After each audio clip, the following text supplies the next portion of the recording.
Sungguh-sungguh Allah sangat ridho ketika seorang hamba itu makan, makan ketika sesuap nasi dia muji Allah, ketika minum seteguk nasi dia muji Allah. Itu kalau orang diridhoni Allah itu wali betul. Itu untuk jadi wali itu gampang. Kamu makan ridho, kamu nginjak buminya Allah ridho seneng, kamu hidup keseharian aman seneng. Nah ini supaya sampai kita semua ngaji betapa panduan Rasulullah untuk menggapai ridho Allah itu banyak yang keseharian sekali.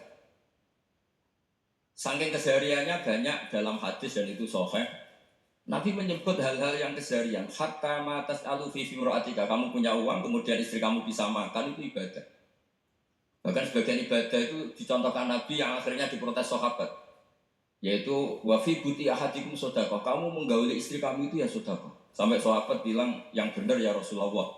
Ayati ahaduna syahwatahu wa walahu ajrun. Masa urusan biologis, urusan syahwat, kemudian dia dapat pahala. Nabi menjawab, alaih salawatu aha fi haramin akana alaihi wisrun. Bagaimana kalau dia meletakkan ke yang tidak benar itu kan dosa. Nah, hal-hal seperti ini yang saya ingin teman-teman semua. Saya juga agak ingin ngaji demi Anda juga agak ingin. Itu dosa sekali ngaji kok. Pesanan kelompok tertentu itu nggak boleh. Islam itu untuk semua. Jadi ya cuma karena di depan saya jenengan ya seakan-akan jenengan korbannya. Itu ada ilmunya dalam usul fikih. Jadi orang itu harus ngaji usul fikih. Nama yang disebut, mungkin Mas Sufyan masih ingat zaman ngaji usul fikih. Nama yang disebut itu tidak jaminan sebagai prioritas perintah. Jadi misalnya gini, kebetulan yang di depan Nabi itu Abu Dzar. Nabi ya bilang, ya Abu Dzarin ini uhibbuka misalnya, atau ya Mu'ad ini uhibbuka, atau ya Abu Hurairah ini uhibbuka misalnya. Banyaklah riwayat yang Nabi nyebut ya Abu Dzarin, ya Mu'ad, ya Abu Hurairah. Kemudian misalnya Nabi meneruskan khitab, ini uhibbuka, saya mencintai kamu, fakul dubuk tolatin, atau sebagian riwayat disebut falatadaan nadubura kulli sholatin, Allahumma inni ala dzikrika wa syukrika wa husni ibadatik. Saya mencintai kamu, siapa aja, Mu'ad bisa, Abu Dzar bisa siapa. Saya mencintai kamu, mohon kalau habis sholat kamu jangan lupa wiridan Allahumma inni ala dzikrika wa syukrika wa husni ibadah. Ya Allah, tolong kami permudah supaya mudah ingat Engkau. Anda tidak bisa mentang-mentang. Wong nama saya Parmin, nama saya Purnomo, itu yang diperintahkan Mu'ad. Jadi yang disebut satu, tapi khitab itu untuk siapa saja.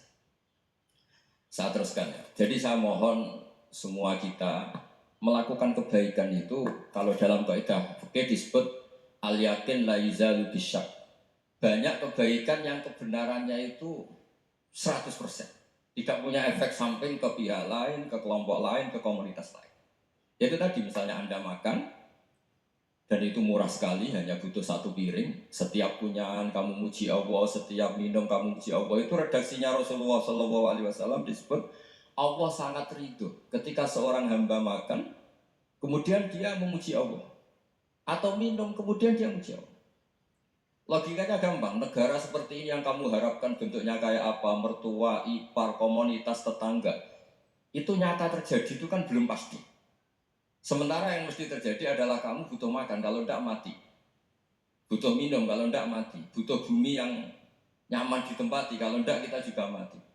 Sebab itu Allah kalau menyebut nikmatnya itu hal-hal yang keseharian. Alladzi at'amahum min ju'. Allah itu siapa? Allah itu yang menciptakan kamu bisa makan. Tidak berlebihan, Allah itu yang menciptakan kondisi sosial itu ideal. Zaman Nabi itu ya ada orang munafik. Orang-orang pilihan Allah itu juga diuji orang sekelilingnya yang macam-macam. Semua diuji sesuai konteks zaman dan waktu. Nah, tapi ada ibadah-ibadah yang selalu disarankan Nabi. Sampai Nabi itu pernah ditanya, Ayyul Islam ya khairun ya Rasulullah, Islam terbaik itu gimana? Jawabannya Nabi itu unik. It'amu to'am, Islam terbaik itu ya makan-makan, jangan santai-santai. Ketika Allah menyebut beberapa kebaikan, falak tahamal akobah, wa ma adrokan apa? Mal akobah. Terusannya apa? Fakku rokobah. Terusannya apa? Awit amun fiyawin di masubaya. Itu acara makan-makan itu juga Islam. Kenapa? Ya bayangkan kalau tidak ada makanan, kita mati kan? Kondisi sosial tidak ideal, Anda masih gak apa-apa. Tapi kalau Anda tidak makan, Anda tidak minum, Kamu punya istri cerewet masih bisa hidup, punya mertua cerewet masih bisa hidup. Tapi kalau tidak makan bisa mati. Berarti penting mana istri sama makan? Penting mana? Makan. Semoga istri Anda dengar. Nanti kamu disuruh makan tapi pulang deh.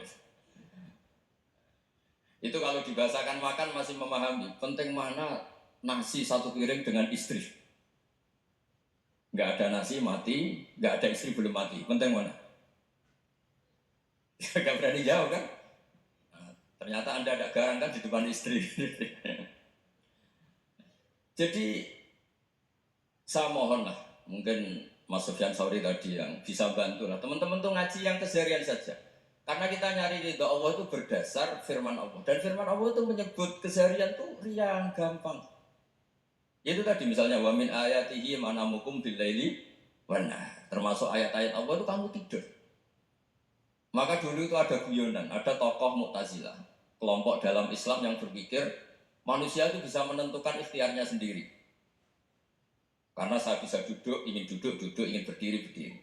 Karena kelompok ini nggak terima kalau semua kehendak Allah, nanti bagaimana kalau semua kehendak Allah kok ada hisab ya, ada sanksi. Lucunya itu dia akhirnya, ini cerita ya, mencintai seorang perempuan cantik sekali. Dan itu dia menjadi ahli sunnah itu oleh hal-hal yang sepele. Karena istrinya cantik, ya namanya suami istri hubungan intim. Terus ditanya, Mas masih ingin lagi? Masih. Silahkan diulang lagi. Wah ya tidak bisa. Katanya manusia bisa menentukan yang diinginkan. Itu tobat itu. Itu nggak bisa ditobatkan Mas Sufyan Ats-Tsauri. Orang cantik yang mudah nobatkan orang itu orang cantik. Segampang itu. Akhirnya kita tahu, makanya kalau dalam kitab Hikam itu disebut al-akil mayakul madha yaf'al wa rubi wal ghafil mayakul madha af'al. Orang yang punya akal karena sadar ini wilayah Allah, semua milik Tuhan, itu dia tiap hari berpikir besok Allah akan melakukan apa terhadap dunia ini. Kamu merencanakan suatu mau plesir ternyata gempa, mau wisata ke Rusia ternyata perang. Kamu tidak pernah tahu apa yang akan terjadi besok. Wa ma tadri nafsum madza taksibu ghadan. Tapi anda semua kita ini sering punya jadwal permanen. Makanya saya kalau diundang siapa saja bisa netek. Yang jelas Gus ini acara penting. Ya masih acara penting nak pangeran ngersakno piye kok apa jadi pangeran kamu kok mau jadi Tuhan. Itu kadang ya kiai. Penting Gus acara ini jenengan harus memastikan bisa. Yo kamu itu yang ngajarin tauhid sesuatu itu biadillah kok bilang-bilang apa pasti. Kalau terus tak tobatkan kamu kata saya. Ya kalau gitu Gus bilang insya Allah. Wah itu hati saya, fisik saya, roh saya sudah bilang insya Allah. Tidak usah kamu latih kata saya. Bulan puasa itu, aktivitas harus tetap jalan. Untungnya ada Le Mineral. Le Mineral mengandung mineral alami, jaga tubuh bekerja optimal saat berpuasa. Alhamdulillah, seger. Le Mineral, penuhi kebutuhan mineral selama berpuasa. Mau kulit kamu kenyal mochi? Baru Garnier Mochi Cream dengan vitamin C dan BHA dalam tekstur yang ringan, gak lengket, terhidrasi, kulit hitam pudar, kulit tampak cerah. Garnier Mochi Cream tersedia dalam 3 varian. Nah hal-hal tauhid keseharian itu gampang sebetulnya. Wal ghafil yaqulu madza af'al. Tapi orang yang lupa Allah dia setiap hari bilang besok apa? Kita bisa melakukan apa? Seakan-akan dia itu aktor, dia penting, dia subjek permanen, dia. Padahal kita ini hanya objek kehendak Allah Subhanahu wa taala. Karena kita yakin sesuatu yang terjadi di alam raya ini kita tidak bisa apa-apa. Makanya saya sering ngaji, sering bilang ketika Anda mensifati Allah, dia yang menghidupkan. Sudah itu tanamkan, jika ketika kita mati, santai saja. Kenapa santai? Allah punya cara menghidupkan kita. Zaman kita hidup juga gak tahu caranya ngelola jantung, ngelola paru-paru. Kamu juga gak tahu ngelola oksigen yang tidak beracun, tidak mengandung polusi. Tahu-tahu hidup. Gak ingin tua ya tahu-tahu tua, gak ingin mati tahu-tahu mati. Selama ini kita hidup juga gak tahu apa sebetulnya. Hanya gaya tok, punya jadwal, punya planning. Kalau kamu bisa menentukan pilihan Anda, pasti Anda istrinya cantik, 4 menerima semua, kona'ah semua. Nyatanya enggak kan? Ada 1 jelek, cerewet. Oh itu kan, nyatanya tidak bisa apa-apa Anda kan? Dan kamu bawa mati lagi. Itu kan, istri Anda juga gitu, punya keinginan, punya suami yang ganteng, yang jabat, yang riman, yang enggak poligami. Ya tidak kesampaian juga. Kalau kita ngitung tingkat kegagalan kita itu gagal terus. Ya kan?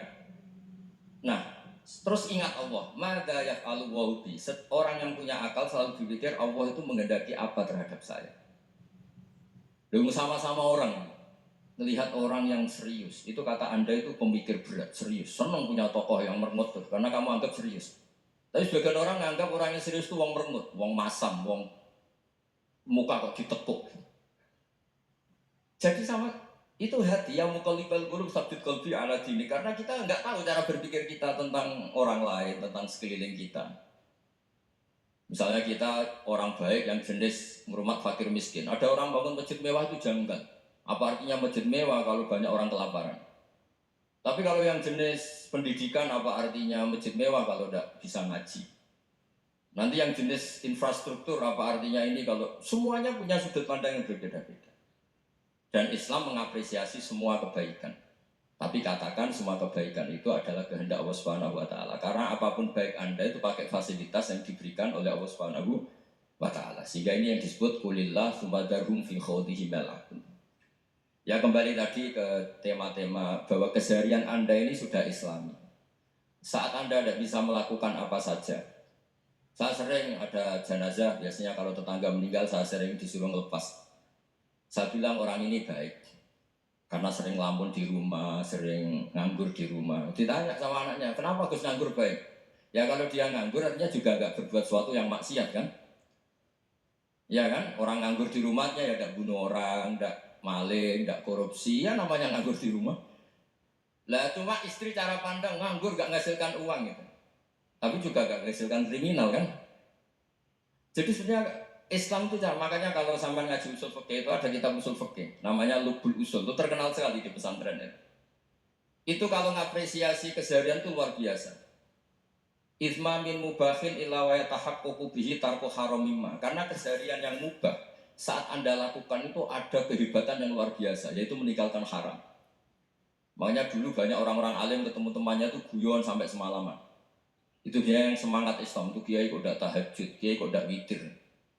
Orang yang sedang mapan uangnya banyak, malam itu udah kelayaban itu sudah luar biasa. Melawan nafsu supaya tidak maksiat itu sudah luar biasa. Supaya lupa guyon sama temannya semalaman sampai subuh. Gejolak-gejolokan mengenang zaman miskin, zaman kuliah nggak jelas, zaman apa. Melihatnya jangan takut tahajud. Seperti ini meninggalkan tahajud, tapi meninggalkannya ini talqul muharramat. Jadi kayak apa hebatnya? Sehingga Imam Ghazali punya riwayat yang agak unik. Hatta takuna ibadatu akhiri hadil ummah iku an-naum. Sehingga suatu saat ibadah terbaik umat ini itu tidur. Itu kan riwayat kontroversi. Ketika Imam Ghazali ditanya, kenapa ya? Kenapa kamu mulai keluar dari rumah itu sudah banyak maksiat? Melihat perempuan yang enggak mahram, melihat fenomena. Tapi kalau kamu tidur itu enggak melihat apa. Tapi juga kamu jangan nganggap tidur itu ibadah betul. Saatnya melakukan fardu ain malah masih tidur. Tapi itu sudut pandang yang menjadikan kita Islam itu gampang. Jadi saat Anda tidak bisa aktivitas apa-apa, misalnya ada beberapa orang yang lumpuh. Lumpuh itu memang nggak bisa Jumatan, nggak bisa ibadah, tapi dia juga nggak bisa maksiat. Tidur itu memang Anda saat itu udah bisa tahajud, udah bisa witir, tapi saat itu ada zina, ada maling, nggak gosipkan orang, nggak bully orang, nggak menanamkan kebencian, nggak hasut. Sehingga tidur menurut Allah Ta'ala wa min ayatihi manamukum billaili apa? Wanahar. Karena di tidur itu selain ada unsur istirahat, jaga stamina, juga ada unsur meninggalkan beberapa keburukan. Nah saya mohon ibadah yang keseharian ini kita jaga. Supaya kita semua baca ayat itu fase. Fase itu tertanam di hati. Allah itu siapa? Alladzi at'amahum min ju'i wa amanahum min khauf. Dan Allah kalau cerita di Quran itu anna sababnal ma'a sabba thumma syaqaqnal ardha wa syaqqa fa'ambatna fiha habba wa inaba wa qadba wa zaituna wa nakhla wa hada'iqa hulba. Kamu tahu saya ini siapa kata Allah? Saya ini adalah Tuhan yang menurunkan air. Kemudian ada tanaman banyak. Habba wa inaba wa qadba, ada zaitun, ada tin. Kalau orang Jawa mungkin ada tela, ada padi, ada mangga, ada pisang. Sudah. Wa inaba wa zaituna wa nakhla wa hada'iqa hulba. Ada perkebunan yang lebat. Tujuannya apa? Mata Allah, silahkan kamu pakai, kamu nikmati. Tapi karena kadang kita ini punya ide-ide besar, Tadi untuk syukur saja nunggu punya istri riman, rumah baik, tetangga baik, komunitas baik, semuanya baik baru syukur. Lama-lama nanti ada di surga, syukurnya nunggu surga paling kelas A. Itu sudah ada yang menghuni Rasulullah, kamu nggak boleh di situ. Masa untuk syukur saja, repotnya Masya Allah. Jadi mohon Quran yang kalau Anda hafalkan juz sama itu kan ada ayat-ayat yang kayak tadi. Ya, fal yang dzuril insanu ila ta'ami. Coba lihat apa yang kamu makan ya, dari mana, dan untuk mempertahankan hidup kamu keseharian. Jadi jangan kira ibadah itu harus membentuk komunitas yang versi Anda. Ibadah itu harus yang hal yang mulu-mulu. Kesehariannya andalan. Ini saya tidak bikin-bikin. Saya ngaji bukan karena berdasar pesanan. Itu ayat yang saya baca kan betul ada ayatnya kan. Fal yang dzuril insanu ila ta'ami. Anna sobba benal ma'a sobba thumma syaqaqnal ardo syaqqa fa ambasna fiha habba wa inaba wa qadba wa zaituna wa nakhla wa hada'iqa ghulba. Tulisannya apa? Mata'al lakum, silakan kamu nikmati. Mata itu silakan kamu nikmati. Ya kan dikasih hidangan ya makan. Ya sudah makan. Habis makan ya minum. Habis itu ngantuk ya tidur. Ya sudah normal-normal saja. Kayak apa indahnya Islam. Tapi Anda mencari Islam yang gimana lagi? Nah itu yang diajarkan guru-guru kita, diajarkan sanad kita sampai Wali Songo, sampai Rasulullah SAW. Bahwa pada akhirnya ada jihad, ada perang. Itu dulu memang perang, bukan membunuh, beda. Dulu kita dijajah Belanda ya perang, dan itu normal karena kita dijajah. Jadi ketika orang lain ingin baik sama kita, wa in ahadum minal musyrikin astajaruka ya fajiru hatta yasma'a kalam Allah. Kalau mereka ingin baik ya kita baik. Makanya ada istilah musta'man, mu'ahad. Kalau mereka ingin damai, berdampingan dengan kemajmukan ya itu yang lebih baik. Karena memang Islam menghormati proses perdamaian. Wa in janahu nawal lisalmi ya fajna lah. Kalau ingin damai kita harus. Kita tuntaskan puasa, tarawih, witir, iktikaf, tadarrus, bayar zakat harta dan zakat fitrah telah kita tuntaskan. Ramadan ini andai saya sekolah, dia adalah ujian akhir bagi anak sekolah. Seperti layaknya ujian, ada yang lulus ranking 1, ranking 2, ranking 3. Ada juga yang sekedar lulus, tapi tidak sedikit yang tidak lulus. Dan ciri-ciri orang yang lulus itu, kita yang ada di depan dan saf pertama karena senang menyambut Aidil Fitri. Dan ciri-ciri orang yang tidak lulus, tidak dapat ijazah, mereka yang pulang lebih dulu. Itu tidak dapat ijazah, maka dia cepat pulang. Allahu Akbar, Allahu Akbar, Allahu Akbar, walillahil hamd. Suatu ketika Rasulullah SAW 1 Syawal sama hari ini naik ke atas mimbar ingin menyampaikan khutbah Idul Fitri. Melema katokba nabita ketika naik ke atas mimbar seperti mimbar ini, beliau menaiki 3 langkah. Ketika langkah pertama naik ke tangga, Nabi mengucapkan amin. Langkah kedua Nabi lagi mengucapkan amin. Langkah ketiga Nabi lagi mengucapkan amin. Selesai khutbah kemudian sahabat bertanya, ya Rasulullah,